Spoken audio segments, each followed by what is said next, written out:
Hello friends, welcome to my channel roam and taste. বন্ধুরা, আজকে আমি তোমাদের শেখাবো কি করে চকলেট চিজ কেক তৈরি করা যায়। Oreo chocolate cheese cake. Oreo ফার্স্টে কেটে নিলাম। এবার দেখো, এখানে নিয়েছি আমি পনির। এই রান্নাটায় কিন্তু কোনো রকম কোনো ক্রিম ইউজ করব না, বাজারে কেনা ক্রিম না, একদম বাড়িতে তৈরি হোমমেড ক্রিম তৈরি করা হবে। কিভাবে করছি দেখো। মিক্সির ব্লেন্ডার জারে নিয়ে নিলাম পনিরের সাথে নিয়ে নিচ্ছি 2 স্পুন হাং কার্ড, একদম জল ঝরানো দইটা হবে। এইটা দিয়ে তার সাথে নিয়ে নিচ্ছি আমি চিনি। মাপটা বলে দিচ্ছি, তোমার 250 গ্রাম পনির লাগবে, 2 টেবিল স্পুন হাং কার্ড, একদম যেন জল না থাকে সেটা দেখবে, আর তার সাথে 3 টেবিল স্পুন চিনি। ভালো করে মিক্স করে নিলাম, একদম ক্রিম তৈরি হয়ে যাবে। এবার ওরিও বিস্কিট নিচ্ছে। দেখো ওরিও বিস্কিটগুলো, এইটা তোমরা যখন কোনো ক্যাফেতে খেতে যাবে এটার দাম প্রচুর নেওয়া হয়, কিন্তু এটা বাড়িতে তৈরি করলে অনেক কম খরচায় হয়ে যাবে।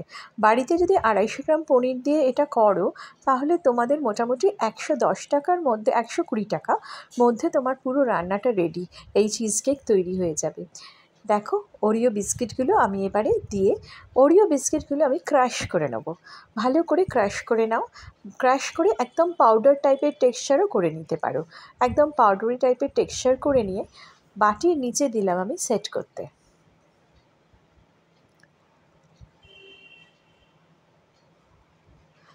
দেখছো আমি আস্তে আস্তে এগুলো ক্রাশ করে নিয়েছি, নিয়ে এবার দিয়ে দিচ্ছি আমি সেট করতে। এই সেট করার সময় তোমরা সামান্য পরিমাণ মেল্টেড বাটার দিতে পারো। এই সেট করার পর এবার আমি ক্রিমটা দিয়ে দিচ্ছি। দেখো ক্রিমটা আমার তৈরি হয়ে গেছে, এই ক্রিমটা আমি দিয়ে দিলাম। এই ক্রিম দেওয়ার পরে এবার আমি কি করছি, চকলেটটা আমার করা ছিল, এই চকলেটটা আমি দিচ্ছি। চকলেট পাউডার একদম প্লেন ওয়াটারে জাস্ট ডিজলভ হয়ে যাবে গুলে নিয়ে। এবার এই চকলেট পাউডারটা আমি দেখো একটু কনসিস্টেন্সিটা হচ্ছে একটু জমা জমা, যেরকম কেকের ওপর দেওয়া হয় ওইভাবেই দেওয়া হবে।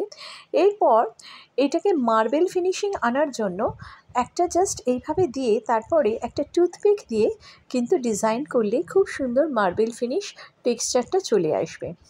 আমি আবার দেখাচ্ছি, দেখো এই হোয়াইট ক্রিমের ওপরে আমি দিয়ে দিলাম চকলেটটা দেওয়ার পর এবার দেখো আমি একটা টুথপিক দিয়ে এইভাবে আমি টেনে দিচ্ছি। এতে করে তোমার ওরিও ওরিও চিজ কেকটার একটা মার্বেল ফিনিশ টেক্সচার আসবে। এই যে এইরকম ওপরটা খুব সুন্দর ডিজাইন দেখতে লাগে। এবার এইটা তুমি ফ্রিজেতে সেট করতে দাও। ফ্রিজেতে মোটামুটি 4 to 5 আওয়ার্স লাগবে, ডিপ ফ্রিজে যদি সেট করো। তারপর তুমি খাবে, দেখবে কি সুন্দর লাগছে। আর বাজারে কেনা চিজ কেকের থেকে অনেক গুণে ভালো এই ধরনের চিজ কেক যদি তোমরা বাড়িতে বানিয়ে নিতে পারো। খুব হেলদি, শুধু হেলদি বলে নয়, কারণ বাজারে কেনা চিজ কেকে ভীষণভাবে ক্রিম দেওয়া হয় এবং ওই ক্রিমটা খুব একটা হেলদি নয়।